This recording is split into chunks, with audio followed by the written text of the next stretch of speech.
আমরা শিক্ষার্থীদেরকে যেই কমিটমেন্টগুলো দিয়েছি তা তো বাস্তবায়ন করবই এবং তার চেয়ে 5 গুণ বেশি কাজ করবো ইনশাআল্লাহ।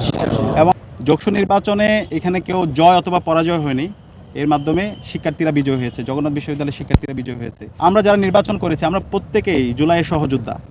তো আমাদের এখন মূল উদ্দেশ্য হচ্ছে সবাইকে একসাথে নিয়ে কাজ করা। আজকে বাংলাদেশের 5টি ক্যাম্পাসে, বড় বড় ক্যাম্পাসে ছাত্র সংসদ নির্বাচন সফলভাবে সম্পন্ন হয়েছে। এই সকল পরিবর্তনের মূল কারিগর হচ্ছে আমাদের শহীদরা। এই শহীদদের মাধ্যমে আজকে আমরা নতুন বাংলাদেশ পেয়েছি।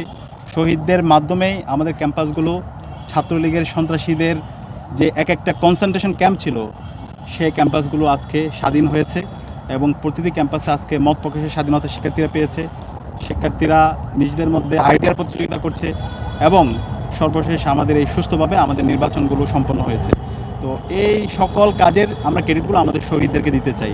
এবং ইতিমধ্যে আমাদের যোগসর নির্বাচিত প্রতিনিধিরা ঘোষণা করেছেন এই যোগসর নির্বাচনে আমাদের পুরো ক্রেডিটটা আমরা জুলাই বিপ্লবের সকল শহীদদেরকে দিতে চাই। এবং এই আমাদের যে ক্রেডিট সেটি শহীদ ওসমান বিন হাদি ভাইকে দিতে চাই এবং বাংলাদেশের সাবেক প্রধানমন্ত্রী আপসহীন নেত্রী যাকে বলা হয়, যিনি সবসময় আধিপত্যবাদের বিরুদ্ধে আগ্রাসনের বিরুদ্ধে কথা বলেছেন, আমরা বেগম খালেদা জিয়াকে দিতে চাই। একই সাথে বাংলাদেশের সকল আজাদী আন্দোলনের যোগসর নির্বাচনে এখানে কেউ জয় অথবা পরাজয় হয়নি, এর মাধ্যমে শিক্ষার্থীরা বিজয় হয়েছে, জগন্নাথ বিশ্ববিদ্যালয়ের শিক্ষার্থীরা বিজয় হয়েছে। এবং বাংলাদেশের আজকে 5টি ক্যাম্পাসের নির্বাচন হয়েছে, ডাকসু, জাকসু, রাকসু, চাকসু এবং যোগসু। এখানে আমরা যারা নির্বাচন করেছি আমরা প্রত্যেকেই জুলাইয়ের সহযোদ্ধা। তো আমাদের এখন মূল উদ্দেশ্য হচ্ছে সবাইকে একসাথে নিয়ে কাজ করা। জুলাই বিপ্লবে যেভাবে আমরা ঐক্যবদ্ধভাবে রাজপথে নেমেছিলাম, আমাদের কমন গোল ছিল এবং গ্রেটার আমাদের হচ্ছে পারপাস ছিল। এখন এই নতুন বাংলাদেশ বিনির্মাণ করার জন্য আমরা প্রতিটি ক্যাম্পাসে সবাইকে একসাথে নিয়ে ঐক্যবদ্ধভাবে আমরা কাজ করব। ইতিমধ্যে আমরা 4টা সংসদ কাজ শুরু করেছি।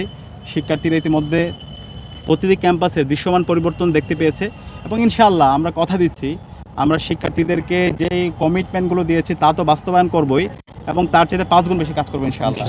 এবং কখনো আর পিছনে না আসে, আমাদের ক্যাম্পাসগুলোতে আর কখনো চাঁদাবাজের ঠিকানা হবে না, ক্যাম্পাসগুলোতে কখনো আর টেন্ডারবাজের ঠিকানা হবে না, ফাও খাওয়ার ঠিকানা হবে না। গণরুম এবং গ্যাস রুম তৈরি করার মাধ্যমে শিক্ষার্থীদের উপর যে নিপীড়ন করা হয়েছিল সেগুলোর ঠিকানা এখন এই ক্যাম্পাসগুলোতে হবে না। ক্যাম্পাসগুলোতে কোনো মাসল পলিটিক্স চলবে না, এগুলো থাকবে ভ্যালুসের রাজনীতি, আইডিয়ার রাজনীতি।